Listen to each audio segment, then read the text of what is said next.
confirmado asistencia.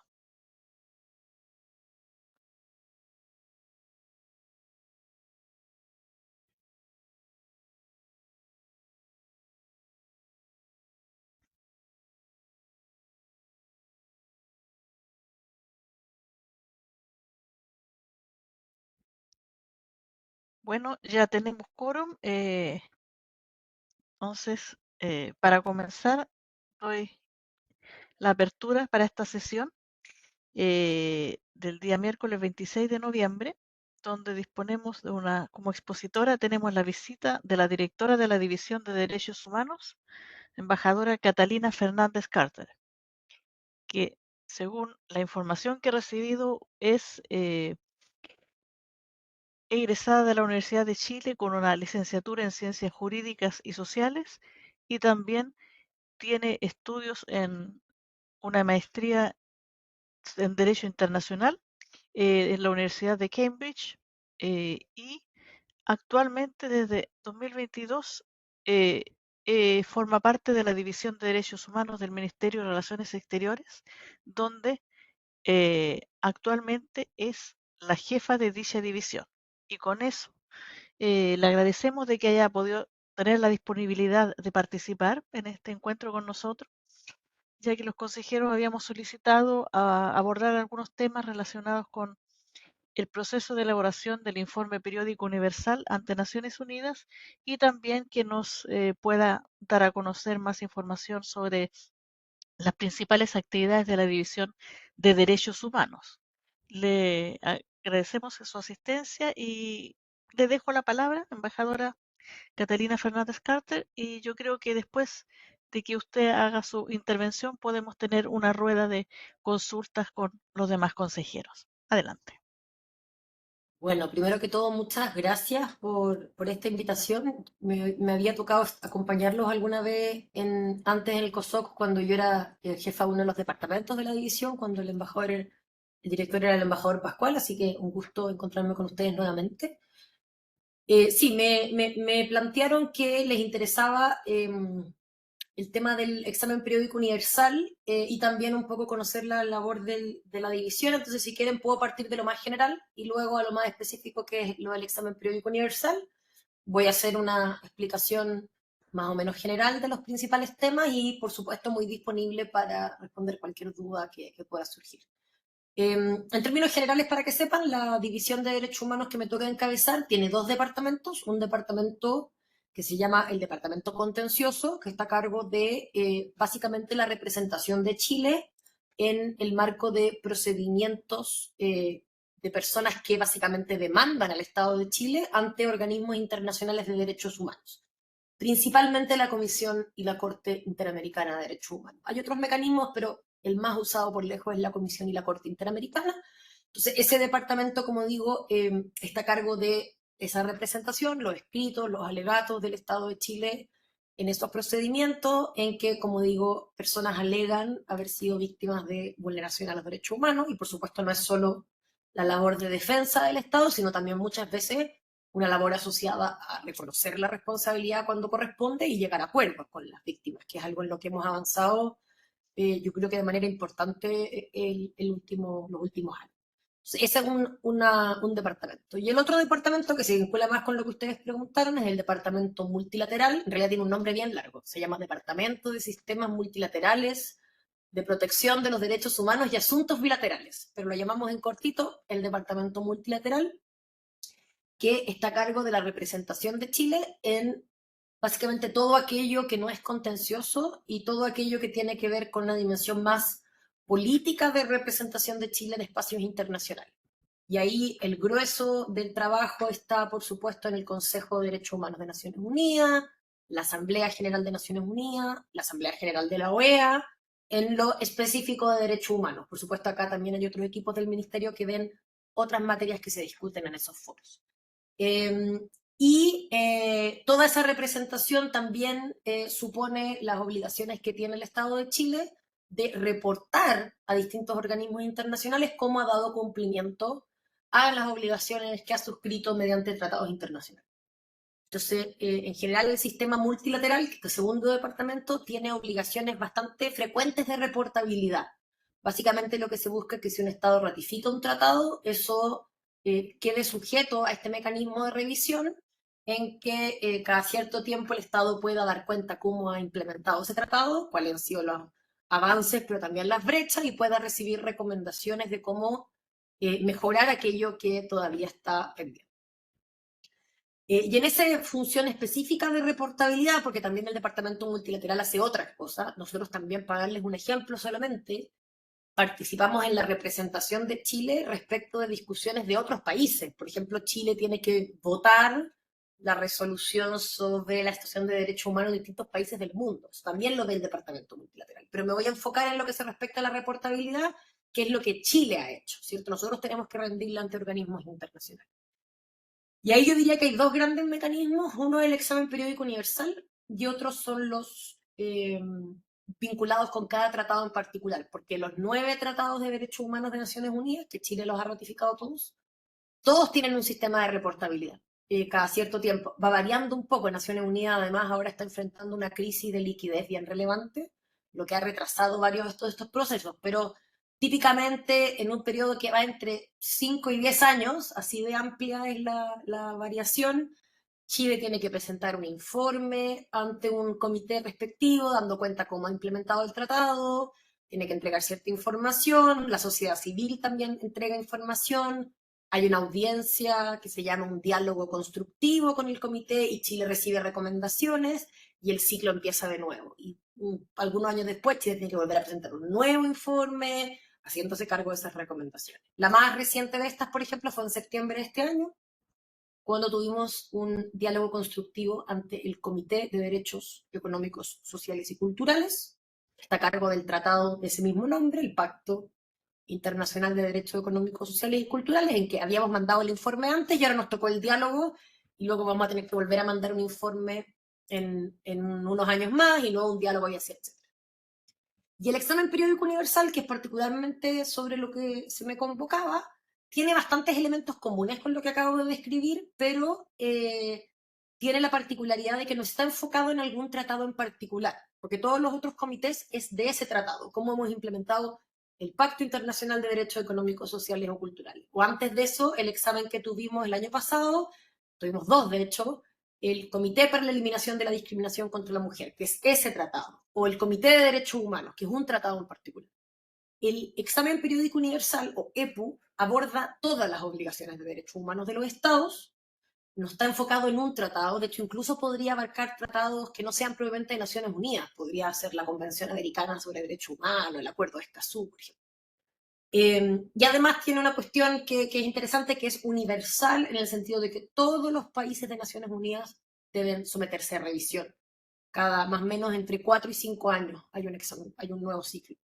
Entonces, los otros tratados y las otras revisiones no, hay que haber ratificado el tratado en cuestión. Chile los ha ratificado todos, entonces es fácil, pero hay otros países que han ratificado uno sí y otro no. En el EPU, todos están sujetos a ese examen. Entonces, esa es como la descripción general. ¿Y qué es lo que ha pasado con el EPU en concreto? Nosotros, el último examen periódico universal de Chile tuvo lugar el 30 de abril del 2024. Nosotros durante igual que los demás, hay que hacer un informe y después está el, comillas, examen mismo.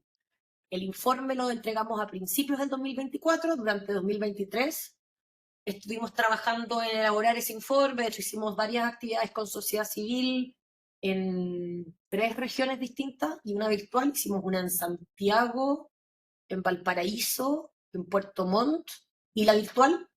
Eh, Tuvimos más de 100 personas de distintas organizaciones participando en alguna de estas actividades. Con eso construimos el informe.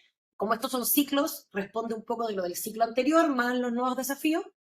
Tuvimos el examen mismo, como digo, el 30 de abril, que es un examen ante otros países. Esa también es otra particularidad que no les comenté. Son los mismos países los que examinan a los otros países. Es una especie de revisión de pares.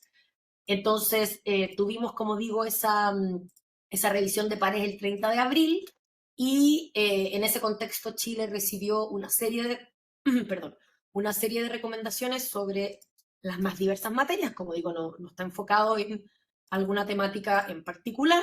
Y ahí los países, Chile también, tienen la posibilidad de aceptar las recomendaciones o tomar nota de ellas. Estrictamente no existe la figura de rechazarlas, es aceptar o tomar nota. Tomar nota es una forma de, comillas, rechazar o de alguna forma señalar que el Estado no tiene como prioridad avanzar en ese tema en el futuro, digamos. Y nosotros recibimos, para que se hagan una idea de la magnitud, recibimos 329 recomendaciones. Ahora, hay harta duplicidad, hay hartos temas parecidos, pero 329, de las cuales aceptamos 324, o sea, el 98,5%. Tomamos nota de 4 y hay una que parcialmente la aceptamos y parcialmente la tomamos nota, porque a veces la recomendación es una frase larga que tiene varios elementos, aceptamos una parte, la otra la tomamos nota. Todo esto, por supuesto, es público. Si no lo conocen, yo se lo puedo hacer llegar después. Las recomendaciones que recibió Chile, la posición respecto a las recomendaciones. Algunas, de hecho, vienen con una pequeña explicación, como la aceptamos porque hemos tomado medidas en este sentido, o la tomamos nota porque tal y tal razón. Entonces, todo eso es público.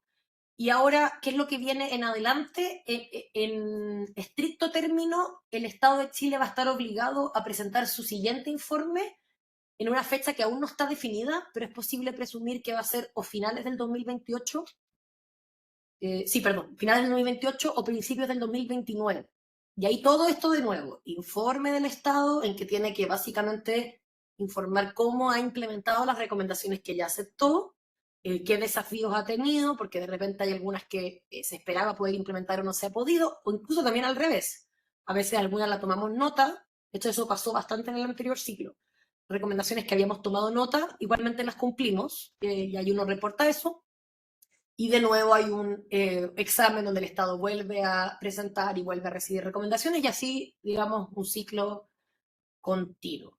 Sin perjuicio de eso, Chile ha tenido la práctica en algunas oportunidades de presentar lo que se llama un informe voluntario. Esto no es, como su nombre lo dice, una obligación para los estados, a mitad del tiempo. Como los ciclos son más o menos largos, entre 4 y 5 años, a los países se les invita, pero no es obligación, a presentar un avance a mitad del periodo de cómo ha podido ir implementando algunas de esas recomendaciones. Eso lo deberíamos presentar en 2027, así que deberíamos durante 2026 estar trabajando en esa, digamos, labor de hacerle seguimiento a los ministerios respectivos, cómo se ha avanzado en estas recomendaciones que aceptamos y reportarlo. Pero eso, como digo, es un procedimiento voluntario. El procedimiento formal del examen periódico universal, recién finales del 2028, yo creo que más probable 2029, comienza el ciclo de nuevo con informe y examen.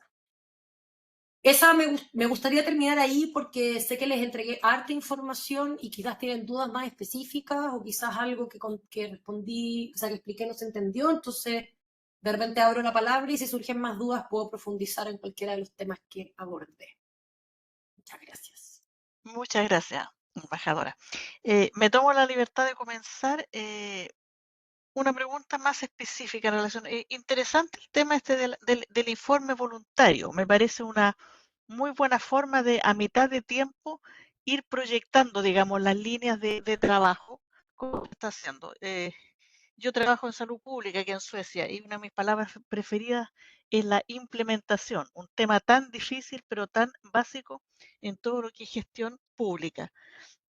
Y mirando así, mi pregunta, que quizás no tenga una respuesta fácil, pero eh, mirando hacia adelante, hacia ese informe voluntario 2027, algunas líneas específicas que usted podría determinar que son desafíos para el desarrollo de dicho informe. Eh, Eso sí en relación con la EPU y otros temas que están un poquito más relacionados con el trabajo de la división. Eh, ¿Qué pasa, por ejemplo, viviendo aquí en Europa? Nosotros formamos parte aquí, tenemos el Tratado de Comercio con la Unión Europea. Eh, Tengo entendido de que dicho en la renovación, digamos, cuando se aprueba, hay una cláusula que existe que tiene que ver con el tema de los derechos humanos, donde la Unión Europea dice que para, al renovar, ver de nuevo, desarrollar dichos tratados comerciales, siempre se evalúa el Estado. Y yo quisiera saber cuál es el papel de la División de Derechos Humanos, si ustedes están involucrados en este proceso y de qué forma. y finalmente porque su antecesor, el embajador Pascual, eh, cuando conversó con nosotros la última vez, estaba comenzando a iniciar esta mesa de trabajo que dirige el Ministerio de Justicia y Derechos Humanos sobre el tema que es bien acuciante para nosotros acá en Europa, el tema de las adopciones irregulares, de los jóvenes que salieron a Chile y específicamente porque aquí en el país donde yo resido tenemos 2000 jóvenes adoptados con una situación irregular en avance y quisiera saber cuál sigue siendo la labor de la División de Derechos Humanos en ese tema. Aprovechando que estoy dirigiendo, entonces esas serían mis consultas. Muchas gracias. Dejo un poco abierto si alguien más quiere hacer una consulta o si ya quiere usted empezar a desarrollar respuesta en relación a esto. No, me aprovecho si es que hay alguna otra pregunta en esta primera ronda, sin perjuicio que ¿Mm? podamos hacer una segunda. ¿Alguien más que tenga alguna pregunta? Parece que no. Bueno, entonces voy a comenzar directamente con lo que me pregunta Vania y ¿Mm? luego si es que hay alguna pregunta posterior la puedo responder. A ver, la primera pregunta era sobre cómo se ve, digamos, este informe de medio término, cuáles son ¿Mm? los desafíos que vemos.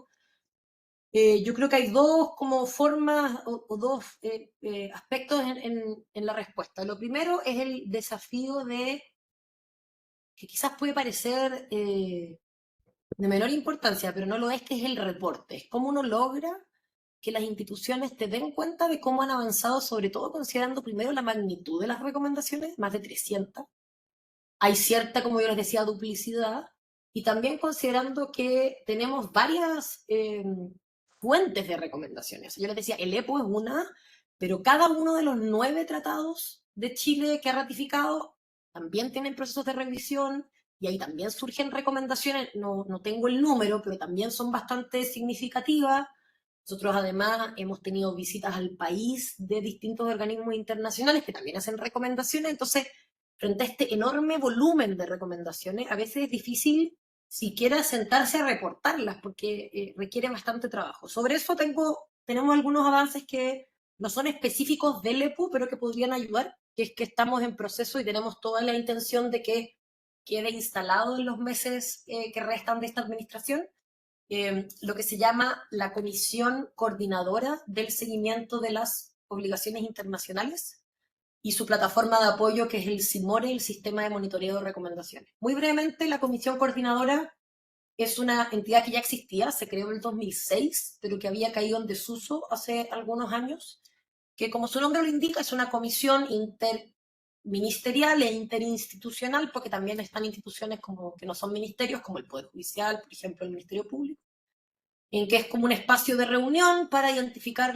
tanto las obligaciones como las recomendaciones y tratar de establecer, digamos, coordinación para su implementación.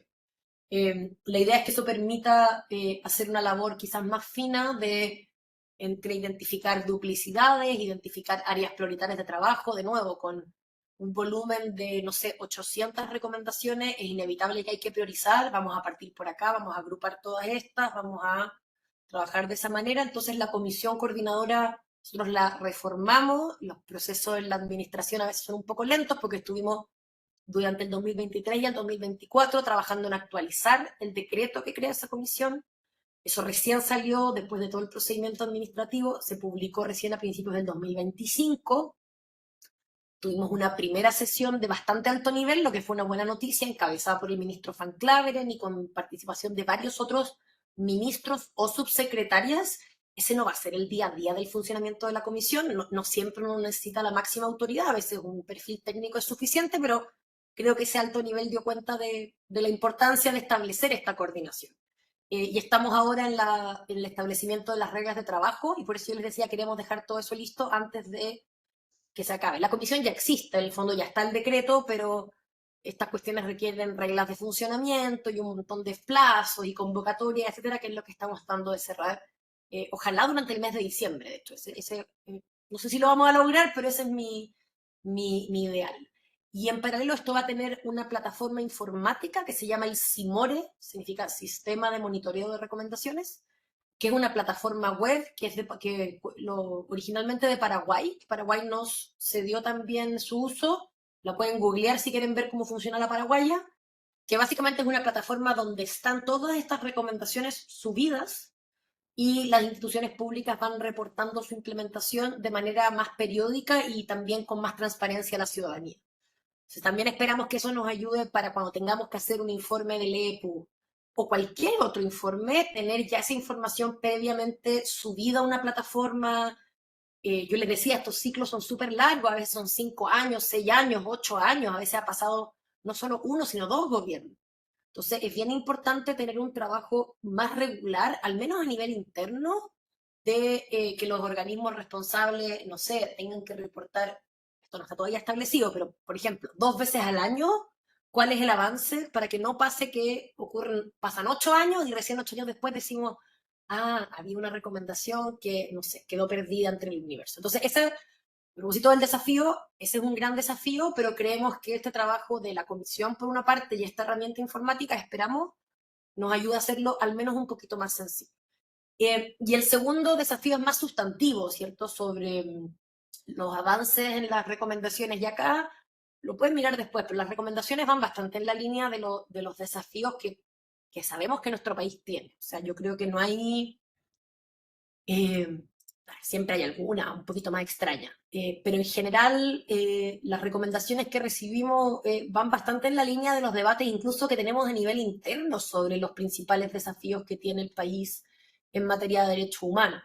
Y hay una miriada de recomendaciones, algunas más institucionales, vinculadas, por ejemplo, con ratificar tratados o establecer o continuar el Plan Nacional de Derechos Humanos, o esta misma comisión de seguimiento también apareció en el contexto del examen periódico universal, como todo lo más institucional. Hay algunas propuestas vinculadas con reformas legales, por ejemplo, me acuerdo que hubo varias propuestas, recomendaciones, perdón, orientadas a la reforma de la ley antidiscriminación, y ustedes quizás sabrán que hay una propuesta precisamente en el Congreso de reforma de la ley antidiscriminación que aborda bastante, no sé si todas, pero yo creo que la gran mayoría de las recomendaciones van en la línea de lo que tiene ese proyecto de ley. Hay varias recomendaciones orientadas a, y esto es porque el EPU siempre tiene una vinculación con la realidad del país. Hay harto que es el post-estallido. Para que se hagan una idea, el EPU anterior había sido el 2019, pero antes del estallido. Entonces no alcanzó a cubrir. Entonces, si bien en el 2024 la realidad por supuesto que había cambiado un poco, ya no teníamos protestas regularmente como las teníamos en la época del estallido, sí había mucha recomendación orientada al abordaje de los temas de uso de la fuerza policial, los heridos, ¿cierto? Las reparaciones de las víctimas, todos los temas preventivos de formación de policías, de rendición de cuentas, etc. Entonces yo creo que ahí los desafíos, como digo, son bien parecidos a los a nivel doméstico. Yo creo que en estos distintos ejemplos que yo les doy, y no les puedo mencionar todas porque no, son 300, casi 350, entonces si no voy a estar hablando mucho rato, pero las pueden mirar después. Creo que hay varios temas donde tenemos avances, pero claro, yo también creo, y esto quizás una reflexión más filosófica, en tema de derechos humanos es difícil llegar al objetivo por completo, ¿cierto? Uno avanza en reformar la ley, pero luego va a haber un nuevo desafío. Entonces, es difícil decir meta cumplida, ya implementada. Entonces, por ejemplo, en el contexto del estallido, por supuesto que se han hecho cosas en distintos sentidos, pero por supuesto que sigue habiendo una deuda pendiente.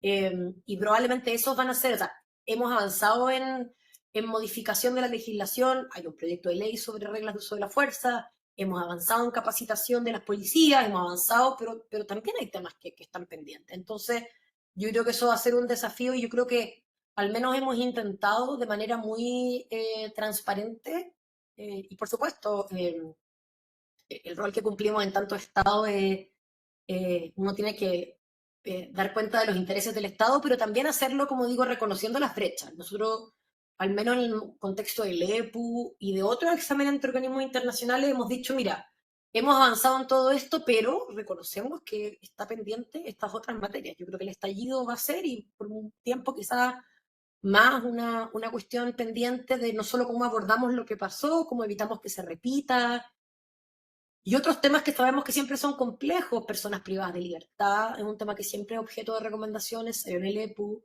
personas migrantes, sabemos que es un tema de alta sensibilidad, al menos la disposición nuestra fue de tener una aproximación positiva y por eso aceptamos la inmensa mayoría de las recomendaciones, porque queremos que ojalá esas recomendaciones puedan precisamente orientar o servir de insumo para la política pública en esta materia. Pero bueno, y lo otro que iba a decir es que todavía queda más de un año para el informe de medio término, así que quizás que nuevos desafíos surjan el próximo año, obviamente está por verse.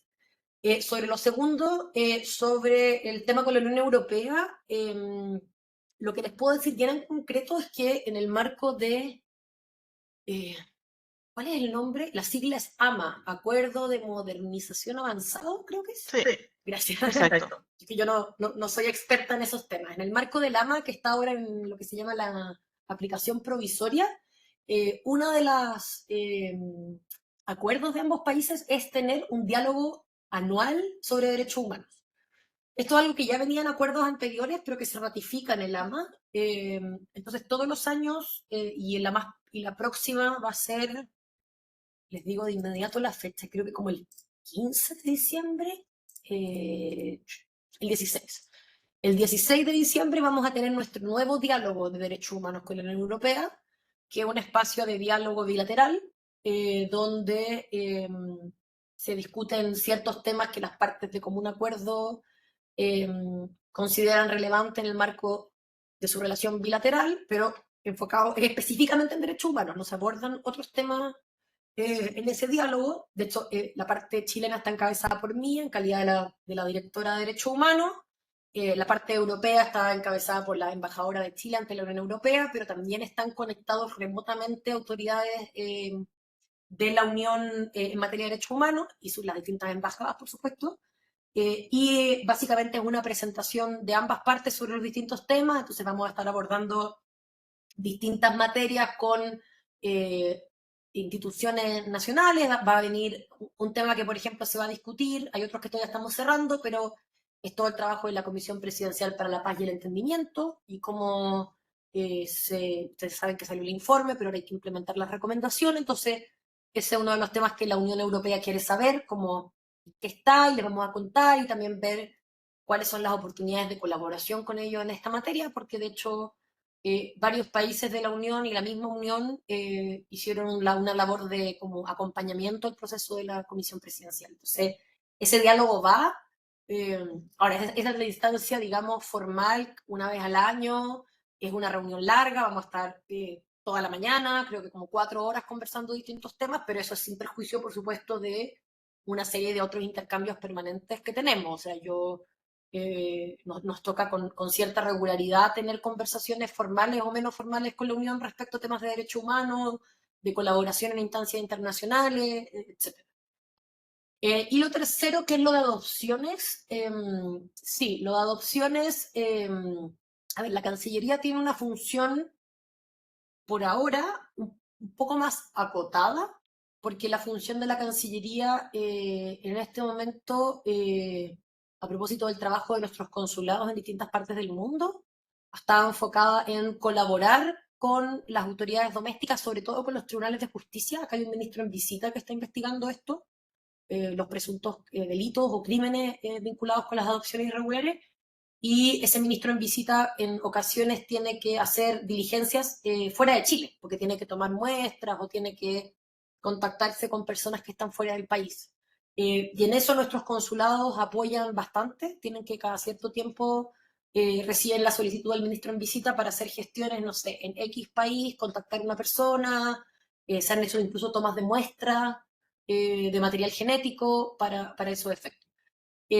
Y por supuesto también tenemos un diálogo bilateral con los países donde se ha producido más o se han identificado más casos, que son esencialmente Suecia, que ahí es donde hay un diálogo un poco más extenso, Países Bajos, y hay otros países de Europa donde también, entiendo, en Italia probablemente habría un foco, en Francia, pero con esos países todavía estamos no tenemos un diálogo tan fluido sobre ese tema en particular. O sea, tenemos una muy buena relación, pero el tema de las adopciones no salió tanto en el marco bilateral, sí bastante más con Suecia, o sea, mucho más con Suecia, y ahora todavía de manera incipiente con Países Bajos. De hecho, esto salió cuando el canciller Van Claveren fue a Países Bajos el año pasado, sí, pasado, bueno, o principios de este, ya estoy un poco confundida con año, pero cuando el ministro Van Claveren fue la última vez, que no me acuerdo si fue durante principios de este año o finales del anterior, se habló de este tema y vamos a seguir trabajando. Entonces, eso es un poco la labor de la Cancillería. Ahora, hay una cuestión que está pendiente, que es lo que en su momento anunció el presidente Gabriel Boric, que es que el presidente anunció que quiere crear un banco de huella genética que permita que tanto personas que sospechan haber sido víctimas, tanto estoy pensando madres y padres cuyos hijos fueron adoptados irregularmente, o esos mismos hijos, ahora ya adultos, que creen haber sido adoptados irregularmente, para que puedan presentarse en ese banco de huella genética y eventualmente, digamos, hacer el cruce y encontrar esos orígenes. Eso, por supuesto, en paralelo a la investigación judicial que sigue en curso y respecto de la cual el Ejecutivo obviamente respeta la independencia del Poder Judicial. Esa parte del banco de huella genética depende del Ministerio de Justicia y Derechos Humanos. Y yo sé que han tenido avances, de hecho se estableció en un momento una mesa de trabajo, pero el banco todavía no ha sido creado.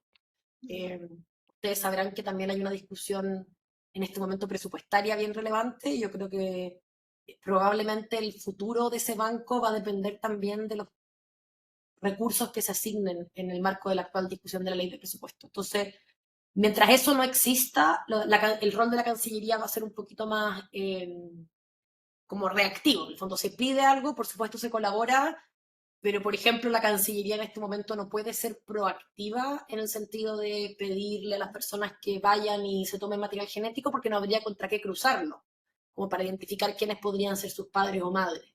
Entonces, por eso se hace solicitud del juez y, por supuesto, se coordina con los otros países para ver posibilidades de cooperación en ese sentido.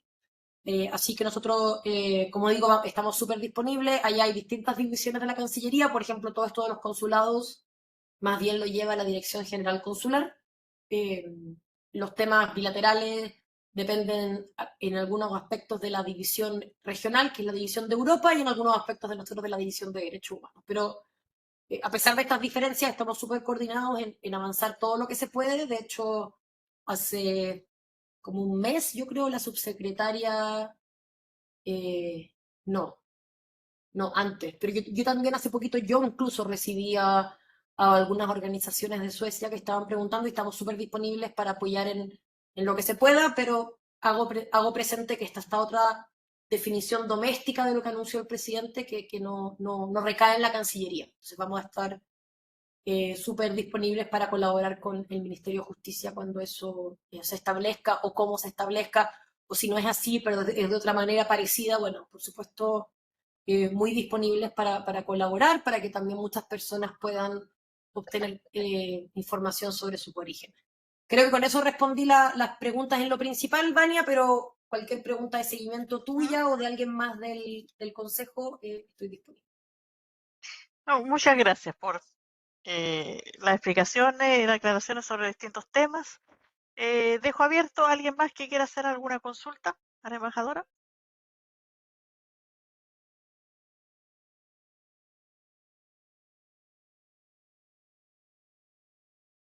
No veo mano arriba. Sí, Lucio, ahí, adelante. Gracias, buenas tardes.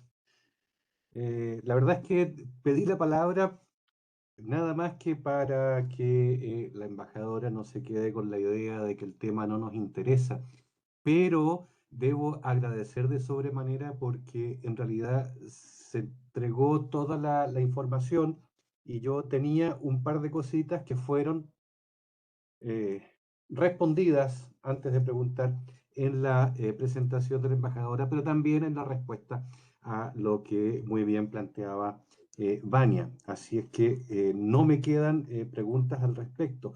Pero pensaba al mismo tiempo, porque sí, recuerdo yo em, que si bien no hubo un examen em, después del estallido del año 2019-2020, pero sí hubo un intermedio en algún momento y ahí se recibieron muchas recomendaciones de las cuales se desecharon muchísimas. Tengo ese recuerdo, no sé exactamente instancia fue eso. Entonces pensaba de que, pucha, que el hecho de que actualmente ni siquiera hayamos tenido eco acerca del examen y de las recomendaciones recibidas, yo creo que es una buena señal en que no hay mayor preocupación por ese lado. Pero me gustó mucho, insisto, la presentación y el enfoque que tiene la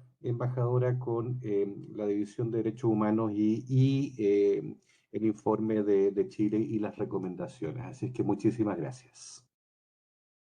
Muchas gracias, Lucio. Yo les aprovecho de comentar algo que no fue preguntado, pero creo que podría ser de su interés. Lo estoy buscando porque se los quiero decir bien. Denme un segundito que no me acuerdo de memoria. Acá. Como ustedes quizás sabrán, Chile tiene un Plan Nacional de Derechos Humanos que no recae en la Cancillería, lo gestiona el Ministerio de Justicia y particularmente la Subsecretaría de Derechos Humanos de ese ministerio. Y ahora estamos en proceso, todos los ministerios, incluyendo la Cancillería, de cerrar nuestros compromisos para el próximo plan. El plan actual, que es el segundo, claro, se acaba este año y el siguiente plan es 2026-2029. El Plan Nacional a todo esto es una obligación legal. La ley que establece el Ministerio de Justicia y Derechos Humanos establece la obligación de contar con un Plan Nacional de Derechos Humanos que dura 4 años. Y la Cancillería siempre ha participado, pero y obviamente el grueso recae en nuestro equipo de trabajo. Y les quería contar que próximamente se va a aprobar, y bueno, después tiene que aprobarlo el presidente, así que podría haber algún ajuste final, pero que nosotros hemos hecho distintos compromisos en el contexto del plan, y hay uno en particular que me gustaría destacar, que es el fomento de la participación de la sociedad civil. Nosotros en estos últimos 3 años hemos tratado de aumentar las instancias de participación de sociedad civil. De hecho, en algún momento le hemos mandado las invitaciones a ustedes, porque en su momento la división me ha mandado sus contactos. Hemos hecho consultas con sociedad civil, por ejemplo, previo a los exámenes o previo a los informes, o hicimos incluso una consulta con sociedad civil sobre esta comisión coordinadora que les mencionaba. No sé si consulta es la palabra, metodológicamente, pero al menos un diálogo, un espacio de encuentro donde recogemos las opiniones y qué sé yo. Eso lo hemos hecho los últimos años. Hemos tratado en algunos casos, yo les decía, ir a regiones, cuando no ha sido posible, al menos hacer una sesión online para cubrir a distintas personas, pero en la práctica eso ha sido bastante dependiente de la jefatura de turno. Esto fue algo que lideró mucho el embajador Pascual. A mí me tocó también, porque yo antes era la jefa, como les decía, de uno de los departamentos de la división, y avanzamos bastante. Pero queremos que eso sea un compromiso, no sea la buena voluntad de la jefatura de turno. Entonces lo estamos proponiendo como uno de los compromisos de la Cancillería en el Plan Nacional de Derechos Humanos. Y el compromiso dice así, el fraseo podría cambiar, esto está pendiente de revisión del presidente, pero el fraseo dice fomentar la participación de la sociedad civil en los procesos ante organismos internacionales de derechos humanos, y esa acción incluye avanzar en mayor difusión y transparencia de las actividades, recomendaciones, acuerdos y sentencias en un portal web unificado. A veces la gente no sabe dónde encontrar esta información, y la página de Naciones Unidas cada vez está menos traducida al español por los mismos temas presupuestarios. Hay muchas páginas que solo están actualizadas en inglés. Entonces queremos tener todo difundido, y además, por una parte, difusión, y por otra parte, instancias de participación ciudadana, mediante actividades de diálogo, de estos procesos. En el fondo, al menos uno debería ser típicamente 1 o 2 al año, dependiendo de cuándo tengamos examen, cuándo tengamos informe, pero en general en promedio uno.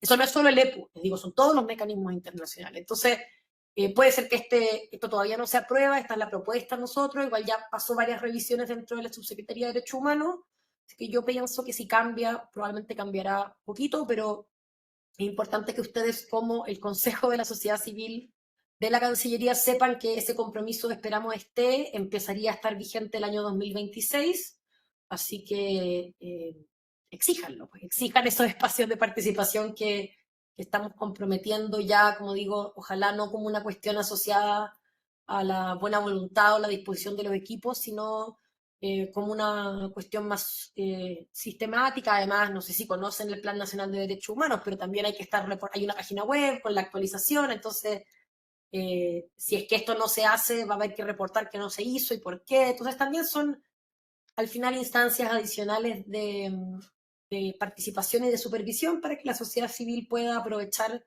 estos mecanismos. Así que quería contarles eso para que estén al tanto, porque probablemente cuando salga el plan pues van a haber un montón de acciones de distintos ministerios. Esta quizás va a quedar más chiquitita, pero yo creo que es un avance que puede ser relevante. Eso, si no hay nada más, creo que yo termino ahí. No sé si ustedes siguen. Por favor, dale. Una consulta, Osvaldo ha levantado la mano.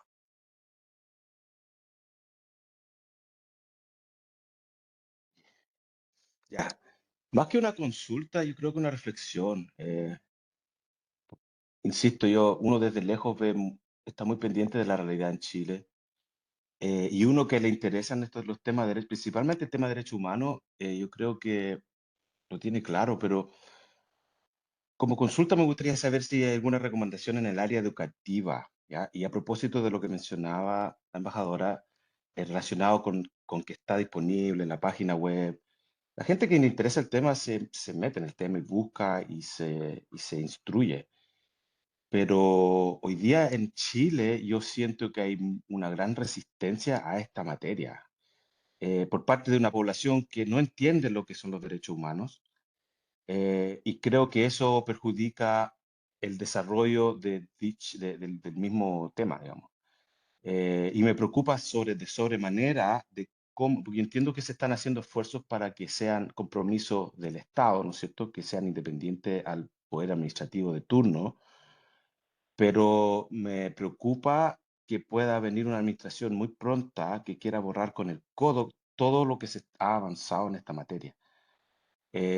Lo planteo como una reflexión porque finalmente creo que es algo que es sano que nosotros podamos debatir y podamos enfrentarlo, digamos, y es una realidad, digamos, demasiado evidente. Especialmente cuando se habla de derechos humanos en Chile hay una población que reacciona inmediatamente con una respuesta de libro, como repitiendo que, bueno, y los derechos humanos de los carabineros. Entonces, creo que esa gran desinformación en Chile perjudica la discusión, perjudica el ánimo que tiene el tema de la protección de los derechos humanos en su contexto más global. Y veo que el tema en sí lo veo amenazado. La unión pasada lo mencionaba en torno al medio ambiente, pero yo creo que en este tema es más complejo y es más evidente el rechazo de una población, de un rechazo. No es menor la población que tiene rechazo con el tema de los derechos humanos. Y si no somos capaces nosotros desde estos espacios de reconocer eso, entonces partimos de una línea base errónea y eso puede significar también que los pasos que se tomen en adelante no sean los correctos. Eso. Yo solo quiero hacerme cargo de la primera parte porque que era una pregunta de si habían, si te entendí bien, si habían recomendaciones en materia educativa y la respuesta es sí, las hay. Yo creo que hay, en el marco del EPU hay varias. De nuevo, si es que no tienen acceso a estos documentos, por favor siéntanse libres de pedírselo al equipo de Diplane, a Consuelo, que usted y yo se los mando. La idea es que tengamos esta plataforma sistematizada, pero todavía no está. Entonces en el intertanto, encantada de poder ayudarlos a encontrar esa información si es que no la conocen, pero en el marco del EPU hay varias recomendaciones en materia de educación. Ahora, en el EPU son siempre un poquito más generales. Las que son bastante más específicas son bastante recientes, de hecho, más recientes aún que el EPU, que son las que nos dio el Comité de Derechos Económicos, Sociales y Culturales, que tuvimos examen en septiembre. Y sus observaciones fueron aprobadas a finales de septiembre y publicadas a principios de octubre, o sea, hace poquito. Y uno de los derechos previstos en el Pacto de Derechos Económicos, Sociales y Culturales es educación. Entonces ahí también hay varias recomendaciones interesantes para hacerle seguimiento. Y sobre lo otro, bueno, por supuesto, yo creo que es muy importante, como precisamente por estos temas que tú planteabas, nosotros tenemos la intención de que haya una verdadera política de Estado en esta materia. Por supuesto, hay desafíos a propósito de los cambios de gobierno que todos conocemos, pero al menos en el caso de la Cancillería, hasta la fecha se ha mantenido la protección de los derechos humanos como una política de Estado y esperamos que así continúe y también creemos que estas distintas instancias internacionales o estas obligaciones de diálogo con sociedad civil, o estas obligaciones de reporte que yo les decía, bueno, propician, obviamente nunca la pueden asegurar, pero al menos propician que el Estado tenga que estar dando cuenta de los avances, que la sociedad civil conozca estos procesos, pueda hacerlos valer, pueda exigirlos. Entonces también por eso hemos fomentado tanto la participación de la sociedad civil, porque si no la cuestión, como decíamos, o como decía Osvaldo, depende más del gobierno de turno. Así que esperamos que estas cosas que hemos tratado de avanzar o esta acción, como les decía, puede parecer bien insignificante, pero al menos es una instancia de participación y de transparencia que esperamos pueda ser valiosa.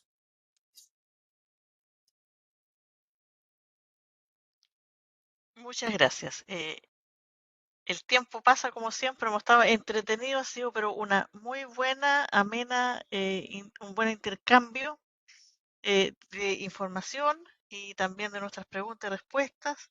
Es que le quiero dar nuevamente las gracias a la embajadora Catalina Fernández Carter por su disposición para poder estar con nosotros, intercambiar todos estos temas de gran interés y darle las gracias también a los consejeros que han estado aportando, tanto participando como dando sus opiniones sobre estos temas. Así que con eso le quiero dar las gracias nuevamente y damos por concluida su participación en esta reunión del COSOC. Muchas gracias. Gracias, gracias a todos, que les vaya muy bien. Chao, chao. Muchas gracias, embajadora. Hasta luego. Antes de terminar, ¿queda algo? ¿Hay algún tema específico? No, yo no tengo nada anotado en el tintero. Consuelo, ¿cómo va el tema este del portal? Sí, Todos habían aportado el material que se había requerido para empezar a hacer algo. em, estoy todavía, me faltan fotografías, por eso tampoco hemos podido avanzar en eso. Recibí la de Lucio, la tuya, Vania, pero me faltarían las de los demás consejeros. Así que aprovecho de hacer ese recordatorio, es algo no tan complejo, una fotografía de resolución más o menos buena, con fondo claro, ojalá. Ahí les mandé las especificaciones técnicas en su momento, así que por favor recuerden ese pequeño encarguito para que podamos ir avanzando en esto antes, ojalá antes de terminar el año, ¿no es cierto? Y lo otro, aprovecho de hacer el anuncio, les voy a estar enviando hoy día por correo las 2 actas que tenemos pendientes para su revisión de las últimas sesiones del COSOC. La de que hicimos con la Dirección de Chilenos en el Exterior y con la Dirección de Medio Ambiente y Océanos. Para que ustedes puedan revisarla y si estamos todo ok, la subamos a la página web, junto con los links de los videos.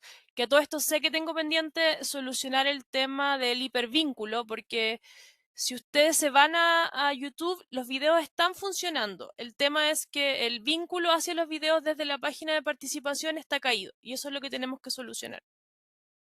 Y eso también lo queremos hacer a la brevedad posible. Eso por mi parte.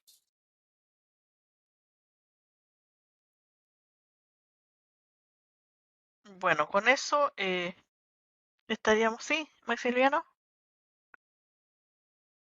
Está muteado.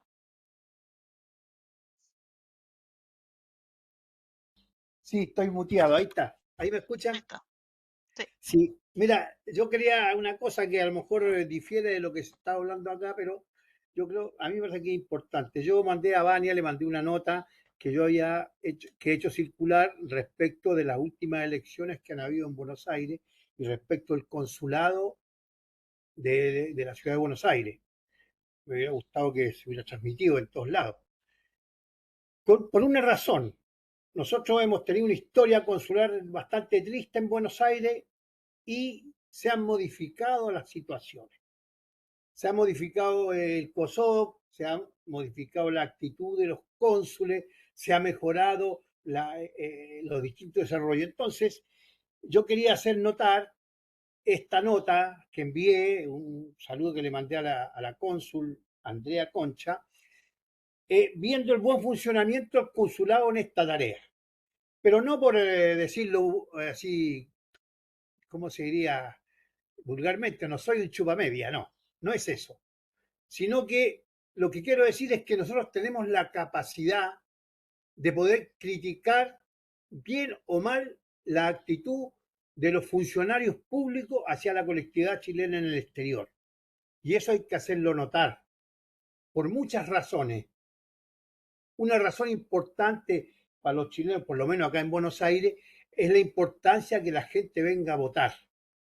No llamo a votar por un candidato o candidata, no, llamo a votar, a cumplir un... Acá han sido muy bien atendidos con toda la expectativa, los funcionarios se jugaron en ese papel, pero también hemos tenido algunas noticias de otros consulados pequeños que han tenido algunas dificultades y queríamos hacerla notar, pero queremos que la ciudadanía lo haga notar, que no se escondan, eso es la idea de hacer notar estas diferencias. Y la más importante es que la función consular ha cambiado, se ha mejorado y tiene una buena actitud hacia los chilenos. Un ejemplo sencillo les voy a decir que siempre es antiguo para nosotros, dirán que siempre repito lo mismo, pero antiguamente, hace años, a los centros chilenos mandaban a la gente que tenía problemas, iba al consulado a pedir ayuda y decir, vaya a tal centro, ahí lo van a ayudar, se lo sacaban de encima. Hoy día, por lo menos en el consulado de Buenos Aires, que es lo que yo conozco, la cónsul se preocupa de las necesidades de los chilenos. Nos llama a los centros chilenos, a la colectividad, a que ayuden, no. Ellos se ocupan. Nosotros aportamos lo que haya. Entonces, eso hay que hacerlo notar. ¿Y por qué hay que hacerlo notar? Para que no se pierda. Esa es mi idea, porque ahí el compañero, sutilmente, el compañero de Oceanía decía, y si cambia el gobierno, a lo mejor cambia la actitud. Pero los ciudadanos tenemos que hacer que no cambie la actitud. Y nosotros, la idea general, es poner en la mesa de discusión el problema del millón de chilenos exterior. Y el COSOC es uno de los caminos. Entonces, por eso yo quería hacerlo notar, perdone si me extiendo, pero tengo esa idea yo en la cabeza de hacerlo notar porque tenemos esa necesidad. Entonces, que sea como ejemplo para que en los demás lugares la gente opine y atiendan el funcionamiento de los funcionarios públicos.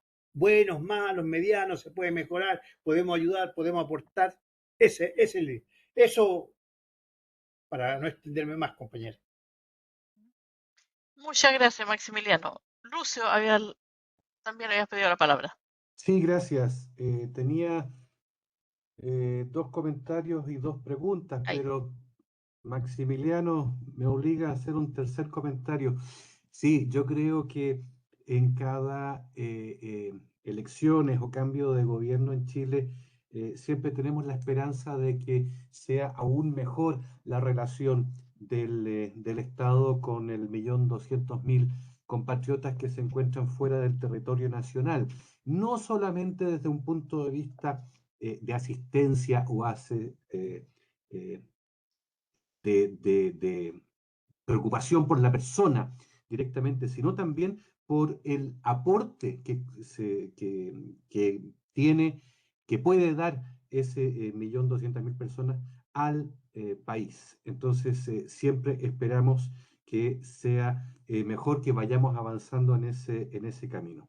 Mi segundo comentario es nada más, Presidenta, que expresar mi satisfacción por y lo saco acá, el comunicado de prensa por las declaraciones del embajador designado de Estados Unidos en Chile que publicó el Ministerio el viernes pasado, porque para mí fue muy preocupante. Siempre en la política exterior, en las relaciones internacionales, en la diplomacia, hay ciertos códigos. Y lo que sucedió la semana pasada, es decir, de que una persona que ha sido enviado por otro Estado, pero que técnicamente no ha sido todavía investido de su función oficialmente por el gobierno o el Estado que lo recibe, se pone a hacer declaraciones en conferencia de prensa, en realidad es la segunda vez, que van más allá de decir que Chile es un país muy lindo y que está muy contento de estar acá, sino que fue mucho más allá. Entonces, simplemente quiero dejar constancia de mi satisfacción por la respuesta del ministro, del ministerio y del Estado de Chile ante esta situación. No creo que esto sea necesariamente un paso hacia la degradación de las relaciones entre Chile y los Estados Unidos, pero simplemente pongámonos de acuerdo, porque si nuestro embajador en Washington se hubiera puesto en esa situación a hacer declaraciones, ya no estaría en Washington.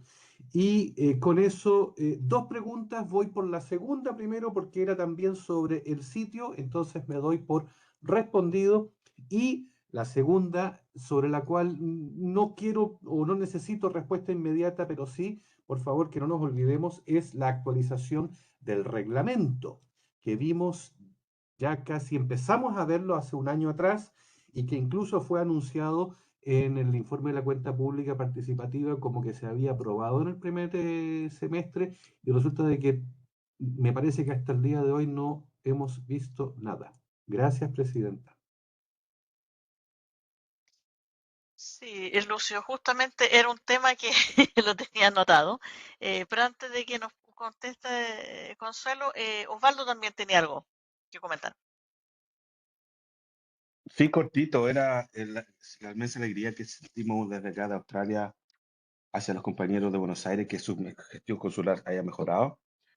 Y principalmente porque la nuestra se empeoró y se empeoró 20 años, al punto de que estamos evaluando hacer algunas acciones. Entendemos que el cónsul anterior salió con algún tipo de dificultad, que hubo un problema acá que fue más bien doméstico.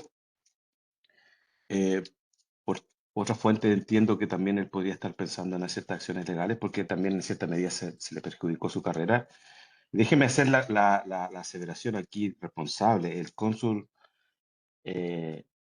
que fue retirado de su función acá era un cónsul que estaba en terreno con nosotros. Él iba a todas las actividades, estaba pendiente de la comunidad. Creo que ese tema, el hecho de ser demasiado cercano, le jugó una mala pasada en su gestión. Am, hubo un problema ahí que fue, insisto, fue un tema más bien doméstico, donde tuvo que intervenir la policía australiana, donde hay registros de eso. Y creo que a lo mejor él no fue tan energético en poder defenderse en su momento. Pero nosotros como ciudadanos, independientes de su caso o lo que haya ocurrido, sentimos bastante el cambio en la manera de gestionarse el vínculo de la gestión con el consulado de Sydney. Pensamos nosotros que se levantó un muro de hierro ahí con nosotros, y nosotros que hemos estado siempre acostumbrados a tener buenas relaciones con los diplomáticos que han estado a cargo del consulado. Insisto, en el pasado todos han tenido cierta cercanía, todos han asistido a eventos que se desarrollan constantemente en la comunidad, acá en Sydney por lo menos, y esa relación se ha visto deteriorada. Quisiéramos poder recuperarla en el corto plazo posible, pero partía por eso, entendiendo de que estas cosas suben y bajan, van y vuelven, como todas las relaciones humanas, junto con saludar a la población, ¿no? A los compatriotas en Buenos Aires, lamentar nuestra situación actual hoy día en Sydney. Eso. Muchas gracias, Osvaldo. Consuelo.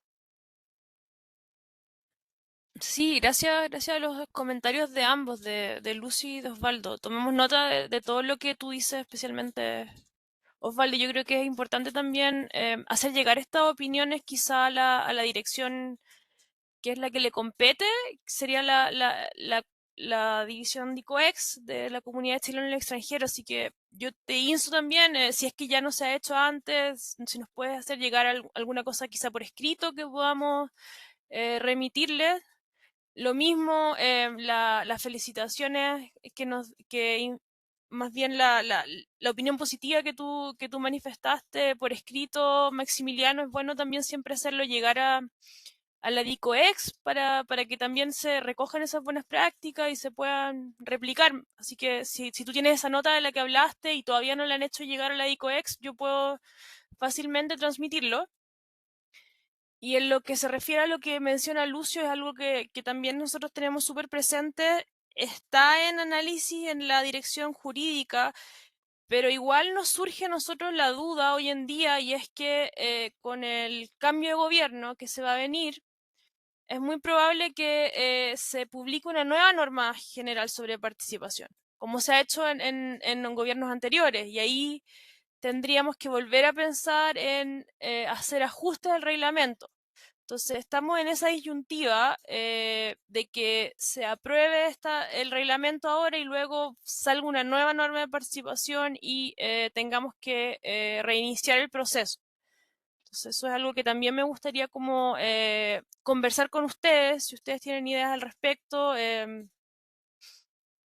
Sería bueno, ¿no?, que la sacáramos ahora o bien esperar hasta que se haga esta modificación. Es todo incierto en este momento porque todavía ni siquiera ha pasado la segunda vuelta, entonces es algo que va a tomar tiempo en todo caso, probablemente no sea instantáneo, pero se viene igual. Así que si escucho sus comentarios al respecto.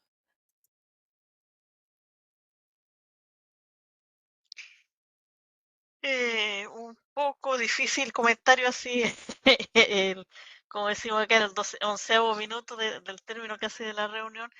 Quizás esto meritaría, no sé qué opinas, Lucio, una reunión extraordinaria sobre el tema, que sería quizás la forma que tendríamos de cerrar un poco el trabajo este año. Un poco porque esto merita mayor. Lucio, adelante. Sí, solamente, o sea, a la pregunta, pucha, ¿vale la pena a esta altura aprobar el texto como lo trabajamos o esperamos un cambio de gobierno? No, o sea, yo creo que la orientación de la participación ciudadana en la gestión del Estado y en el aporte a la toma de decisión ha venido incrementándose a lo largo de los años. No veo por qué tenemos que partir de la base de que esto va a cambiar y sobre todo, insisto, de que se publicó en la cuenta pública participativa, que esto había sido aprobado en el primer semestre. Entonces, yo digo, o sea, ¿por qué detenernos ahora y pensar qué vamos a hacer si ya hicimos un trabajo? Aprobemos, o sea, pidamos que se apruebe, que avancemos en la aprobación de este texto. Y si dentro de 6 meses nos vemos en la obligación de cambiarlo, totalmente disponible para seguir discutiendo. Pero no me quiero detener en la mitad del camino porque a lo mejor, tal vez.